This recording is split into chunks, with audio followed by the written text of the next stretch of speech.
La Mercedes classe E vise à offrir une approche plus intelligente et plus prestigieuse de la conduite de classe exécutive que ses plus proches rivales allemandes. Celle-ci y parvient tout en proposant des moteurs efficaces, une technologie étonnante et un confort qui vous fait remettre en question la nécessité d'une berline de luxe plus grande. Il fut un temps où une Mercedes se situait au-dessus du grand public.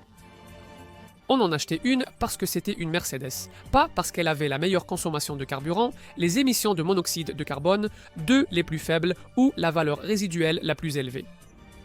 Malheureusement pour l'étoile à 3 branches, cette époque est en grande partie révolue, mais les voitures qui l'ont inaugurée sont de nouveau en vente. Prenez cette berline de la classe E du segment exécutif. Elle a cette sensation d'être taillée dans le granit qui caractérisait autrefois les grands modèles Mercedes. Et, en s'inspirant largement de la super luxueuse Maybach, elle dégage aussi une prestance qui vous fait vous sentir nettement supérieur aux concurrentes comme la série 5 de BMW ou l'Audi A6. Cette classe U, connue des initiés de Mercedes sous le nom de modèle W212, représente également ici un véritable concentré de technologie, montrant à quel point il est possible d'intégrer de l'innovation dans une voiture moderne. Après tout, si vous cochez les bonnes options, elle vous empêchera de vous assoupir au volant, freinera pour éviter les collisions, vous empêchera de dévier de votre voie, vous offrira une vision nocturne pour voir la nuit. Et vous avertira même des véhicules approchant dans votre angle mort, tout cela de façon totalement autonome.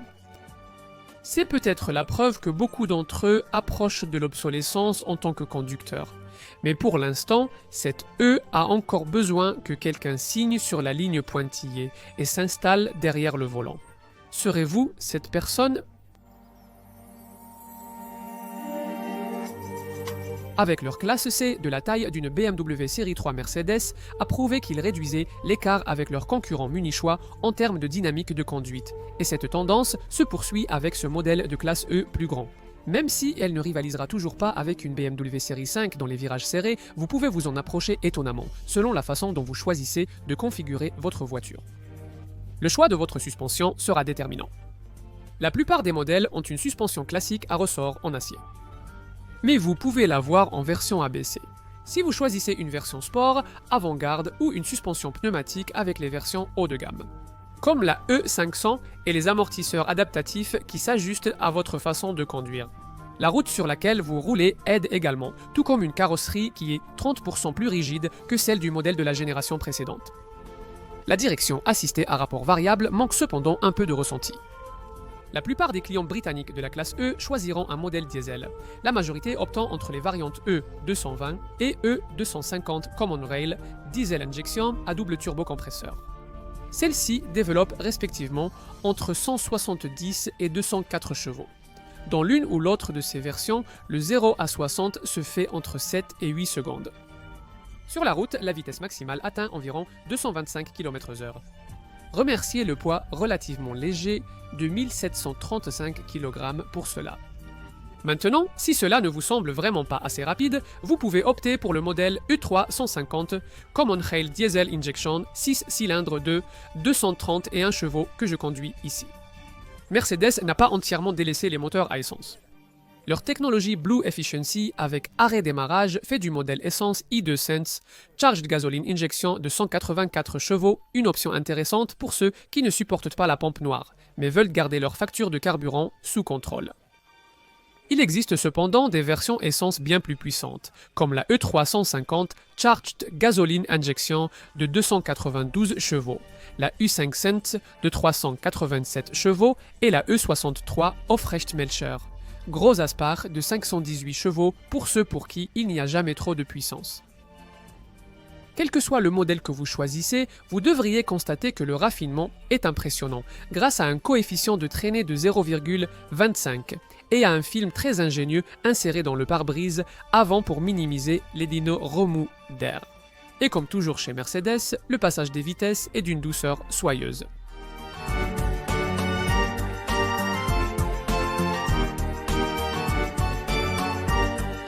Certains pourraient retrouver le style un peu conservateur, mais il est assurément élégant. À l'intérieur, la grande berline de luxe classe S sert d'inspiration, avec des matériaux de qualité et des commandes visibles à chaque instant. Les sièges sont magnifiquement dessinés, même s'il est un peu décevant que, sur certains modèles, le réglage électrique ne permette pas de les avancer ou de les reculer. À l'arrière, la plus grande ouverture de porte facilite l'entrée dans ce modèle. Et une fois à l'intérieur, la garde au toit est bonne, mais il n'y a pas autant d'espace pour les jambes et les genoux que ce que les dimensions extérieures de la voiture pourraient laisser penser. Vous disposez néanmoins d'un coffre de 540 litres. En parlant du coffre, regardons-le de plus près. Cette voiture dispose d'une option très intéressante que j'apprécie particulièrement. Il y a un compartiment de rangement qui peut supporter jusqu'à 10 kg et qui se replie lorsque vous n'en avez pas besoin. Maintenant, la quantité de technologie intégrée dans cette classe E est vraiment remarquable. Et les fonctionnalités les plus impressionnantes sont celles qui visent à améliorer sa sécurité. Mercedes compare ses systèmes à un partenaire intelligent capable de détecter et de réagir aux dangers, ce qui ressemble étrangement à un copilote qui intervient chaque fois qu'il pense que vous roulez trop vite ou que vous vous approchez trop près de la voiture devant vous. La réalité, selon Mercedes, est que les systèmes sont conçus pour être aussi discrets que possible jusqu'à ce qu'une intervention plus forte soit absolument nécessaire. Un bon exemple est Presafe, qui utilise un radar pour détecter une collision imminente et vous inciter à freiner. Si vous ne le faites pas, il ralentit automatiquement la voiture pour réduire la vitesse potentielle lors de l'impact. D'autres gadgets high-tech, principalement en option, abaissent les feux pour vous avertissent s'il y a une voiture dans votre angle mort, vous réveillent si vous somnolez au volant ou appliquent les freins plus fermement si la voiture détecte que vous n'allez pas vous arrêter à temps pour éviter un accident. La plupart des modèles Mercedes classe E grand public se situeront dans la fourchette de 30 000 à 50 000 livres.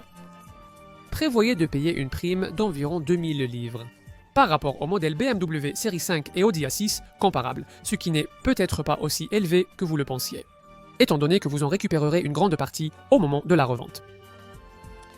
D'autres rivaux potentiels comme la Jaguar XF ou la Lexus GS pourraient vous faire économiser un peu plus. En prenant en compte les valeurs résiduelles, il existe différents styles de carrosserie, dont la berline que nous examinons ici, accompagnée d'une version break spacieuse. Si le style prime sur la polyvalence, vous pouvez également envisager le modèle coupé. Ou même parler à votre concessionnaire de la version cabriolet de cette variante. Côté moteur, la plupart des acheteurs opteront pour le diesel, la majorité des ventes étant assurées par les modèles 4 cylindres E220 et E250. Common Rail Diesel Injection.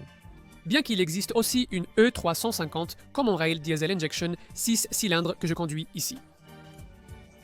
Le modèle essence E200, Charged Gasoline Injection, pourrait également séduire grâce à sa technologie stop-start, mais les autres versions, essence, à savoir la E350, Charged Gasoline Injection, la E500 et la E63 Aufrecht Melcher Gros Aspac ne concerneront qu'une minorité d'acheteurs.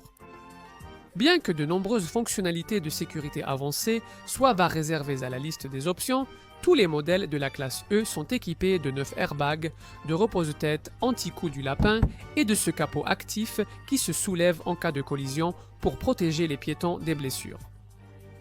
En ce qui concerne les autres équipements, même les modèles SE d'entrée de gamme sont livrés avec des jantes alliage de 16 pouces. Vous disposez d'un volant multifonction en cuir, d'un système stéréo à 8 haut-parleurs avec Bluetooth, d'un grand écran central qui, au centre du tableau de bord, gère les différentes fonctions de la voiture, ainsi que d'un système avancé d'aide au stationnement. En ce qui concerne les coûts de possession, ne vous concentrez pas sur le prix d'achat, pensez à la valeur résiduelle. Avec cette voiture, à moins de faire quelque chose d'un peu idiot comme choisir une couleur voyante, une boîte de vitesse manuelle ou un moteur essence gourmand, vous récupérerez environ 63% de votre prix d'achat initial après 3 ans ou 36 000 miles. Et cela signifie que cette classe E peut se vanter d'avoir les coûts d'utilisation au kilomètre les plus compétitifs du secteur des berlines de direction. Tous les modèles de classe E, à l'exception des V8, sont équipés de la technologie Blue Efficiency de Mercedes, qui utilise une large gamme de petites modifications permettant d'économiser jusqu'à 23% de carburant. Des mesures d'allègement, des améliorations aérodynamiques et des pneus à faible résistance au roulement ont été apportées. Et par conséquent, les modèles diesel Fortuner, que la plupart des gens choisiront, offriront une consommation de carburant combinée d'environ 50 miles par gallon, avec un taux de dioxyde de carbone de 159 grammes par kilomètre pour la U20 Common Rail Diesel Injection que la plupart choisiront. Les groupes d'assurance varient entre 14 et 19 pour les modèles grand public. Mercedes aime que sa classe E donne un aperçu de l'état de l'art actuel en matière de fabrication automobile, et celle-ci possède assurément une technologie de pointe au cœur de sa conception. Plus important encore, cela permet à Mercedes de retrouver sa position dominante d'antan dans le secteur des berlines de direction. D'autres voitures de la même catégorie peuvent être un peu plus luxueuses ou légèrement plus agréables à conduire, mais aucune n'offre le même sentiment d'exception que celle-ci. Vous aurez travaillé dur pour être en mesure de profiter d'une voiture comme celle-ci, et vous devez vous sentir récompensé lorsque vous prenez enfin possession des clés. Cette fois, ce sera le cas. C'est aussi simple que ça.